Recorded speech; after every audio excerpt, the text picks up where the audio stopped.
There exists a playlist on YouTube titled The Dark Side of YouTube. As of making this video, it has 540 entries and is regularly added to. Let's talk about some of the highlights. Uploaded on November 29, 2008, White House: Why You Never Became a Dancer is considered by many to be a piece of cursed media. The video is entirely in black and white and shows a young girl with her eyes blacked out. Her mouth moves in a very unsettling, unnatural fashion. She's singing the lyrics to a song, Why You Never Became a Dancer, by the band White House, hence the title of the video. The song is about the singer's upbringing, his family being poor and his parents being negligent and even abusive at times. The latter half shows the singer's desire to not repeat this as he moves into his own adulthood, even taunting his oppressors, stating that because of their poor actions, they will never become dancers. The song was written with inspiration from Why I Never Became a Dancer, a short film released in 1995 by Tracy Amin. The story, very similar to the lyrics, is about a lost adolescent. She often uses sex as a means of escape, only to eventually fixate on becoming a dancer as a means of getting away from everything. But why this video in particular for the song? Well, the band White House doesn't have anything to do with it directly. It's an unofficial music video created by YouTuber Acid Blood Infusion 5 years after the release of the song. The girl featured in the video was thought to be unknown for the longest time. Reverse image searching would lead investigators nowhere. It would be thought for a while that the girl might be Tracy Amin or someone affiliated with White House, but neither of these were the case. The case was thought to be cold until relatively recently, and the image origins is even darker than the song itself. The image of the girl was found in a Japanese magazine. These pages are dedicated to victims of serial killer Kiyoshi Okubo, who murdered 8 women in 1971. Of these victims is Reiko Takamura, who was only 21 years old when Kiyoshi murdered her. Reiko is the girl seen in the White House video. Her face is heavily edited and distorted, but there is no mistaking that this is the same person. Many viewers have said that Barbie.avi is unwatchable. Clocking in at 9 minutes long, the video shows a woman talking to someone off camera in an interview-like fashion. We never hear her words, though, as loud distortions play over her voice. As the video progresses, the woman can barely be seen as the camera moves upward.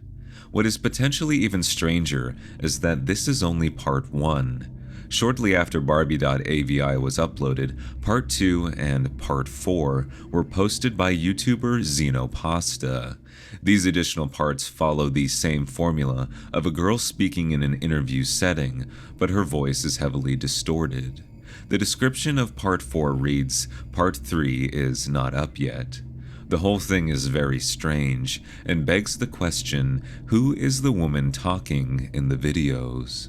Well, the videos are connected to a creepypasta story titled Barbie.avi. The story is about a man who finds an old computer tower containing the file Barbie.avi. The videos he watches are videos we have seen from the Xenopasta channel. As he watches, the man realizes that he knows where the video was shot and sets out to see if the woman is okay. It leads him to an abandoned house where he hears someone moaning from a locked basement door. It is presumably the woman in the video. But what's the truth behind the videos accompanying the story? They were obviously cut and repurposed for the creepypasta, but they had to come from somewhere. The truth would be uncovered in 2017. Researchers found out that the woman seen in the videos is named Sharon, and she is an amputee.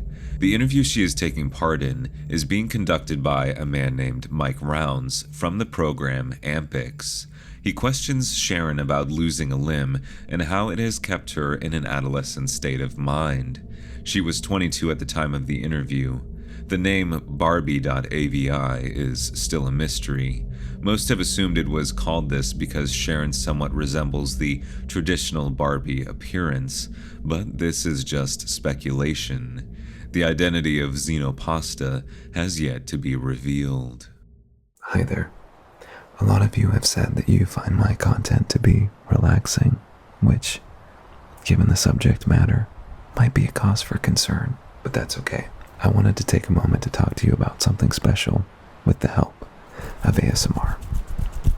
Statistically speaking, one of you watching this, whether it be yourself or a family member, will get into something like, say, a car accident, something that might not even be your fault. Insurance companies will often fight to withhold payouts because, despite what you think, they're not on your side. But that's where Morgan & Morgan steps in, America's largest personal injury law firm. They represent individuals like you and like me and help us get insurance money that we deserve if we become their client. Not to mention that they have achieved significant verdicts in the past couple months for victims involved in life-altering car accidents, like $12 million in Florida, which is 34 times the highest insurance offer, $26 million in Philadelphia, 40 times the highest insurance offer. And here's the thing, the fee is absolutely free unless you win your case.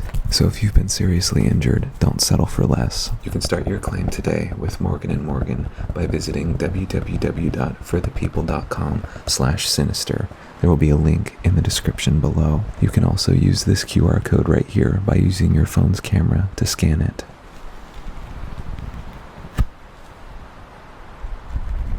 And a huge thank you to Morgan & Morgan for sponsoring this video.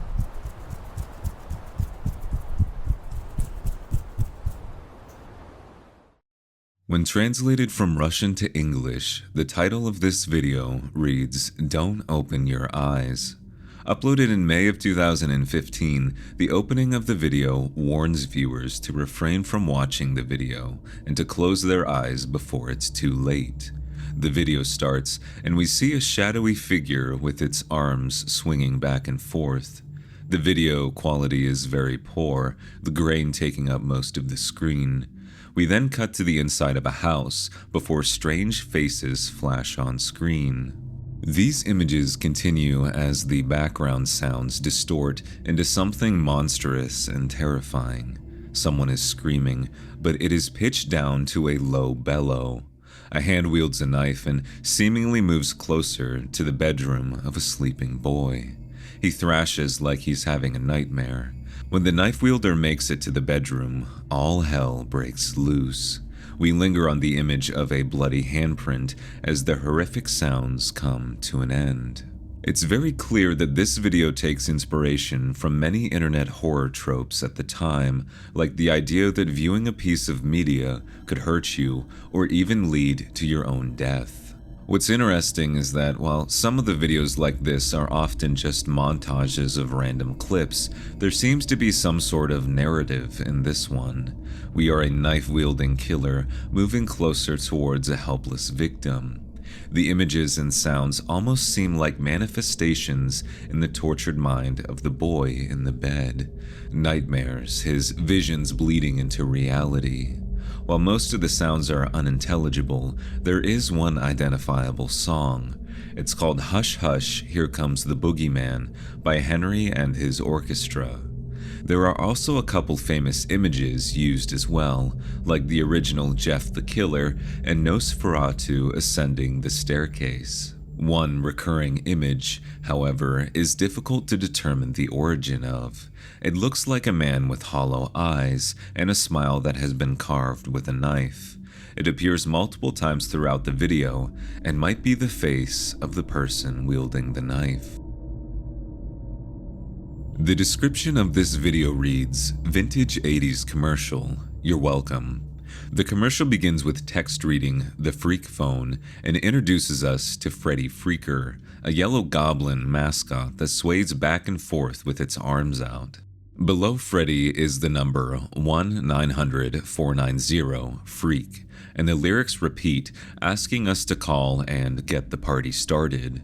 At the end of the bit, Freddy looks in the camera and says $2 a call. The commercial ends. Clocking in at 30 seconds, the commercial is very puzzling. I'm not sure exactly what it's trying to advertise. A phone call service of some sort, but why the strange yellow mascot?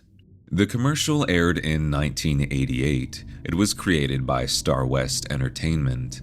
The whole purpose of the line was to leave a silly voicemail. The caller could also listen to other recordings that people left or leave a message for Freddy himself. While none of the recordings left on the phone line exist anymore, a majority of them were said to be songs, raps, jokes, and party locations. We don't know exactly when the freak phone line stopped operating, but it is estimated to be around 1996. Perhaps one of the most strange details is that there exists a private Facebook group dedicated to Freddy Freaker. Posts on this page were said to have expressed that Fred was expected to make a comeback at some point in the 2010s or 2020s. This obviously has not come to fruition yet. The recordings left on the phone line are now considered to be a highly sought-after piece of lost media. The physical tape machines are said to be in storage with little possibility of them ever resurfacing or becoming available to the public. All we have for now is this very unsettling commercial. The following video will be heavily censored, but it is in fact fake, and we have the evidence to prove so. The title of the video is "Woman Gets Shot Point Blank in the Head While Saying Snuff Films Do Not Exist," and it is exactly that. A distressed woman is sitting in a chair against a plain backdrop. On the right side of the screen is a hand holding out a revolver. The barrel is pointed directly at the woman. She shakes as she delivers the line, "Snuff films do not exist," before the revolver goes off. We then see the aftermath in explicit detail. The video has somehow remained on YouTube without being flagged or restricted. A quick browse through the comments section will tell you that people accidentally stumbling upon this clip have thought it might be real. One commenter writes, yeah, we all know the video is fake, but I remember downloading this video as a kid when peer-to-peer networks first popped up and thinking it was real. Maybe in 2019 it might seem fake as hell, but in circa 1998, it seemed pretty damned real to me. This particular video was uploaded in 2017, but its source material looks to be much older. There are a few possibilities, however, such as the creators using a much older video camera to record the macabre scene. All the evidence we have to go off of is the woman in the chair.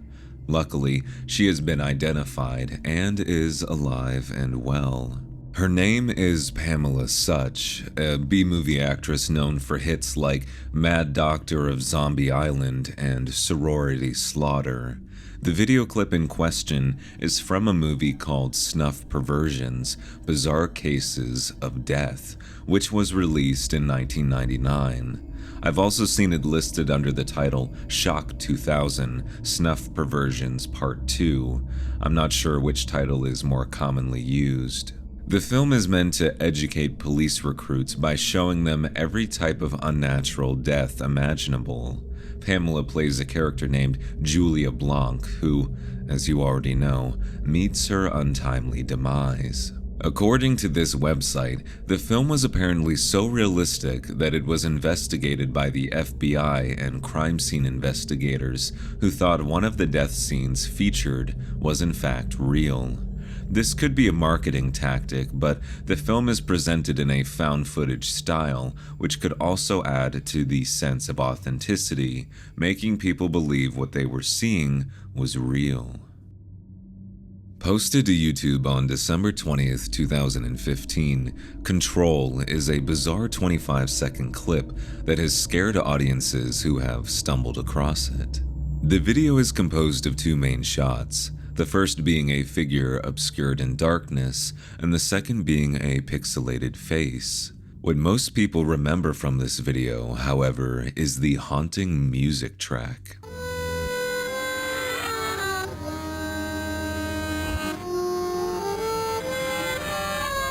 When played in reverse, the audio sounds like a saxophone or some type of jazz instrument. It's hard to tell though, given the filters placed over it. There are a couple of cryptic messages scattered throughout the video as well, the first being a list of numbers, and the second being Russian text. The numbers come out as gibberish when put through a translator, leading people to believe that they could be coordinates or a frequency. The second part I assumed to be Russian letters, but when put in a translator, no coherent sentences cross over. According to some Redditors, the characters are actually Kazakh, and translate to "I don't know," he says. The third message, when translated from Russian to English, spells out the letters SKRIM. There is not a word in the English dictionary that matches this, but apparently when spoken in Russian, it is pronounced scream. While deciphering all of these messages has been inconclusive, we do know some details about the pixelated pale face shown in the video. Its name, like the title, is Control. Control is a character that appears in Nico's Next Bots, a game where players must run from bots who spawn around the map. There are approximately 150 variations of these bots, with Control being one of them. The current uploader of the video, Mr. AVGN Fan 12, is not the original creator. In the description, they credit the creator as Awake, a channel that has since been deleted. When using the Wayback Machine, we can get a look at some of the uploads the channel made before disappearing. It's very clear from these that the channel is some sort of early ARG. In the featured channel selection, there are two channels listed, Cave of Shadows and NS0MNBY. When checking out the NS0MNBY channel, an upload titled Pondering My Past Mistakes features a pale face that is strikingly similar to the pixelated face seen in Awake's video. Even the profile picture shares some resemblance. Regardless, the video is very unsettling and is worthy of its place on the dark side of YouTube. Thank you guys so much for taking the time to check out this video, and if you enjoy content like this, please make sure to subscribe to Something Sinister.